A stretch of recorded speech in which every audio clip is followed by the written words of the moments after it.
You smell that, Alex? That is the scent of a Wednesday morning where the shop is actually clean for once. It's a rare alignment of the planets that usually lasts about 12 minutes until I turn on the table saw. Enjoy the silence while it lasts, Tiger. Because looking at your desk right now, you've replaced your usual sawdust pile with what looks like an espresso bar for robots. Close. It's the future of procrastination. We're diving into the TigerDen Daily today, and we're starting with something that genuinely tickles my fancy. You know how much I love a shop that smells like a lumberyard, but the 3D printing crowd is trying to move into the neighborhood with Isun's new PLA coffee. Wait, I saw the notes on this. It's actually made with recycled coffee grounds? Please tell me the prints don't come out soggy. Not at all. It's actually got this grit to it, this matte organic texture that makes the plastic look less like, well, cheap plastic. I printed a small organizer cup yesterday, and the layer lines just sort of vanish into the grain. And the smell? It's like a bistro in the middle of a sawmill. It beats the usual melting Lego aroma by a country mile. I'll give you the scent profile, but I'm more interested in the gear. You're telling me people can get multicolor prints now without selling a kidney for a top-tier industrial machine? That's the Elegoo Canvas kit. It's 55 bucks. I remember back when if you wanted 3 colors in one print, you basically had to stand over the machine like a nervous parent and swap the spools manually every 10 minutes. It was a recipe for a headache and a ruined afternoon. Now, for the price of a decent steak dinner, you can hook up multiple lines. It's democratization at its finest. Knowing you, you'll find a way to jam it up with something experimental within 48 hours. Hey, I've learned my lesson with Sunlu's old PETG. That stuff used to be more temperamental than a cat in a bathtub. If the humidity in the room went up by 2%, the filament would turn into a brittle mess that snapped if you looked at it sideways. They finally reformulated the polymer blend. It's like they actually listened to the collective screaming of 1,000 makers whose 20-hour prints turned into a pile of plastic spaghetti at 3 a.m. Speaking of things that take serious patience, let's talk about the trades path. You've been reading the AWS Welding Journal again, haven't you? I have. And look, I love the smell of burning rod as much as the next guy, but there's a ceiling to how many hours you can spend under a hood before your lower back starts sending you a formal letter of resignation. The big shift right now, especially in the August issue, is this massive push toward the CWI, the Certified Welding Inspector. So, moving from the person holding the torch to the person holding the clipboard, is that actually a win for someone who loves the craft? It's the highest leverage move you can make. It's about being the bridge. The industry's starving for people who actually know how a bead should lay because they've done it, but who can also speak the language of quality assurance and automated systems. If you've got 10 years on the floor and you aren't looking at automated welding certifications or inspection, you're leaving a lot of stability on the table. It's about working with your brain when your knees start telling you they've had enough of the concrete floor. It sounds like work smarter, not harder, but with more paperwork. A little. But that paperwork comes with a different kind of paycheck. It's about becoming the person who solves the problem before the steel even gets delivered. Okay, let's pivot to the maker mogul side of things. I know a lot of our listeners are trying to turn their garage hobby into something that actually pays for the tools. You mentioned a 15-minute playbook for marketing. That sounds like a late-night infomercial promise, Tiger. I know. I'm usually the first person to roll my eyes at passive income talk because, let's be honest, nothing in a workshop is truly passive. If you aren't sanding, you're sweeping. But Kyle Kane's approach is different. It's about partnership first.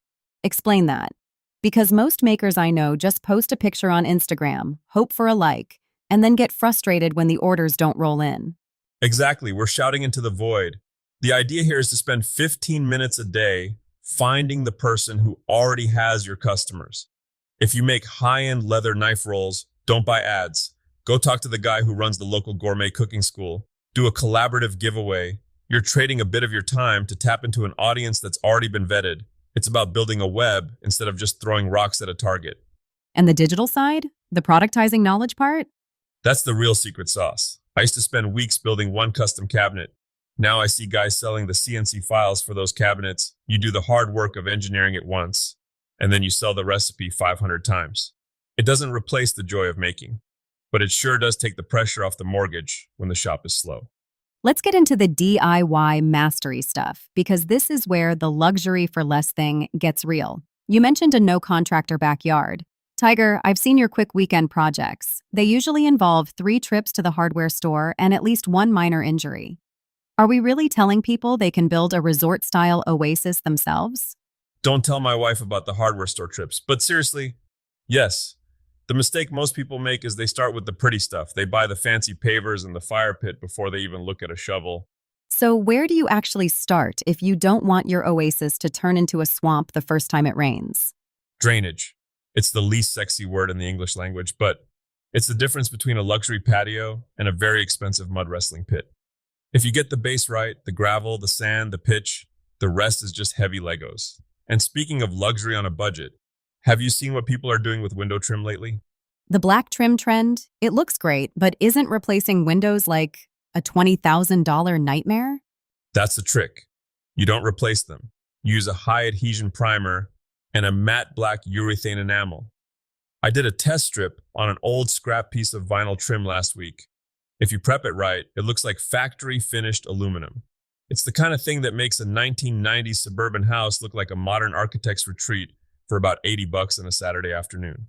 I'm skeptical. Won't that just peel off the moment the sun hits it? Not if you use the right chemistry. That's the mastery part of the DIY path. You can't just slap house paint on vinyl and hope for the best. You have to understand how the materials bond. It's about the how and the why, not just the look. You also mentioned wood burning, pyrography. I always thought that was just for kids at summer camp making I Love Mom plaques. I used to think the same thing. Then I saw what a professional can do with a variable temperature pen.